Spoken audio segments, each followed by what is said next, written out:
am certainly enjoying this beautiful weather, and I hope you all are having a day filled with joy and well rounded, productive, and balanced day. It is certainly a beautiful day today. It's just hot and muggy. Well, that usually happens, when it rains a lot and all that heavy rain, showers, and thunderstorms that we've been getting across the country for the past few days. But when it dissipates back into the hemisphere, what's left after that is muggy, humid, a muggy, humid day, full of humidity and just. But the good thing is we've got some wind to kind of mix it all together a little bit, kind of cool things off every now and then. But it certainly is a very warm and muggy day, at least to say.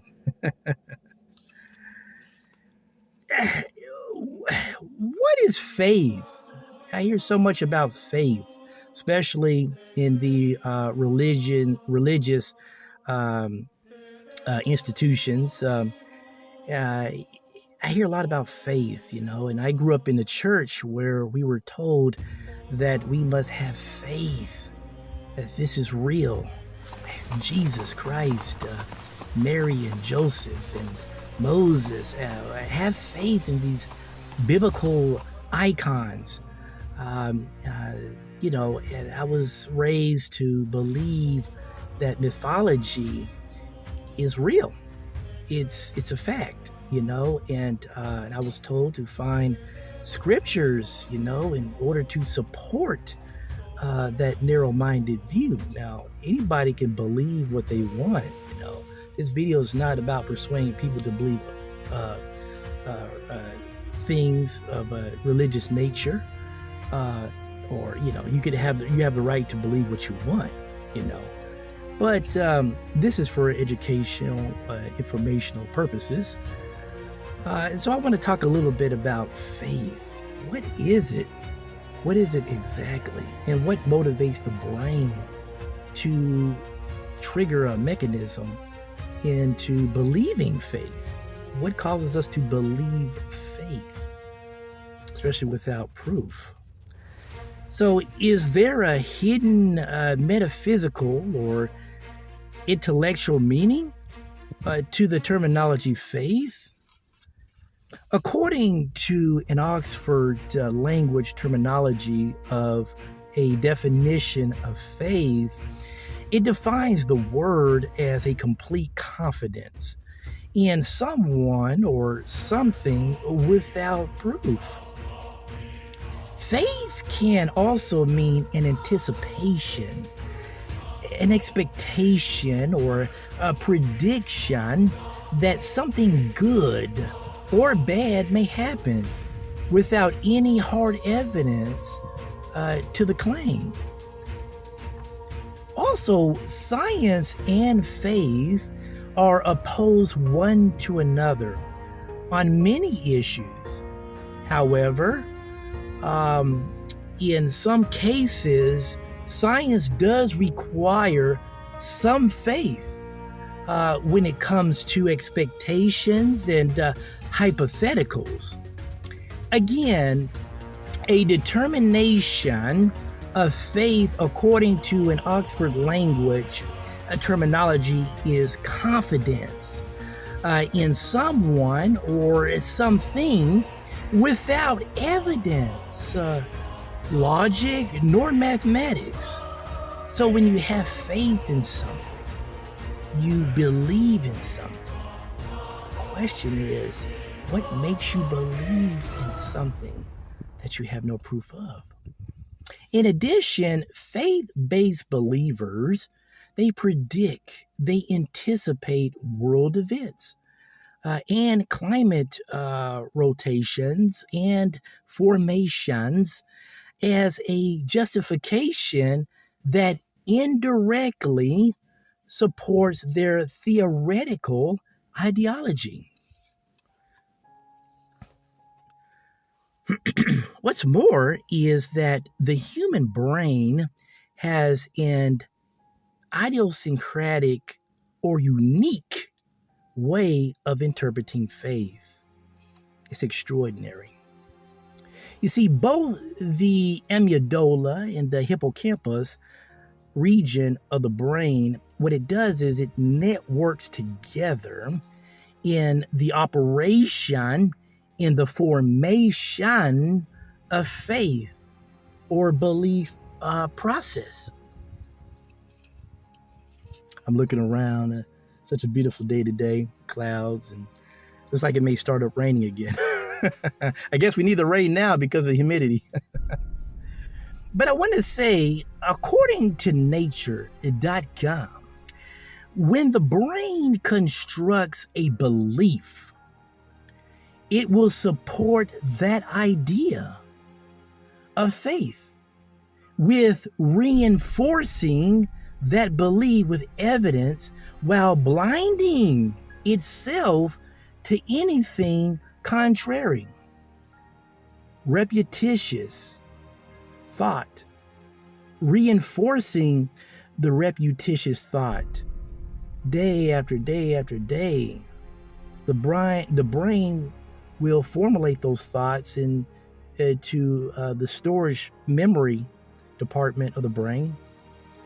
And when it does, it starts to believe that particular faith, whatever that particular faith is, and then it becomes fact in their minds.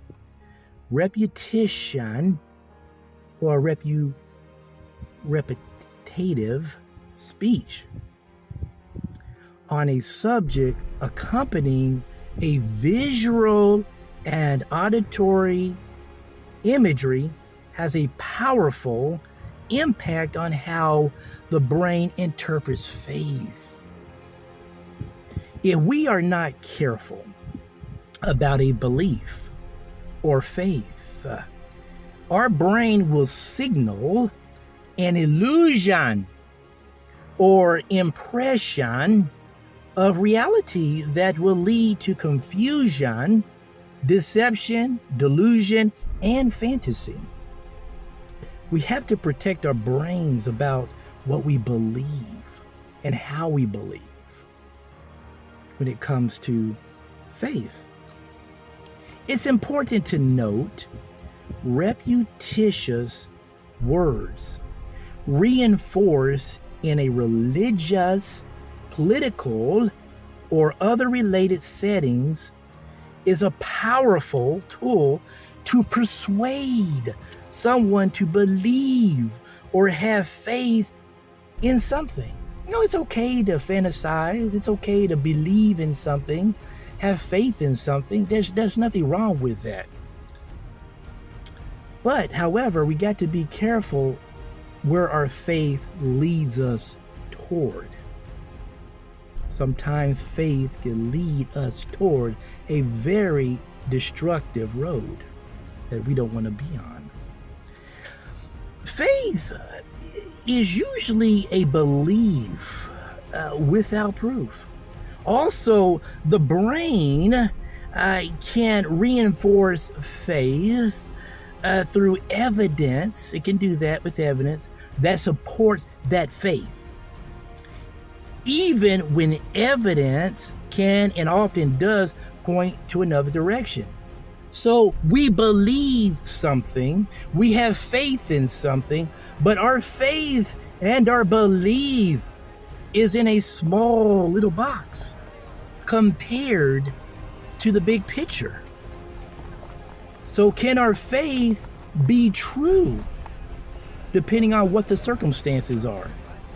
When there's so many events and so many changes in hypotheses because of technology that may lead us in another direction.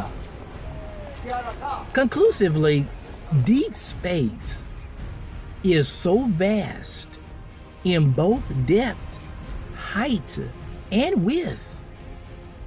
The human brain, frontal lobe, with connecting networks of amygdala and hippocampus, plays a huge role in how we view and perceive our world, our universe. So, my ideology or perspective on this line of reasoning is that faith lines with our emotion and regulates beliefs about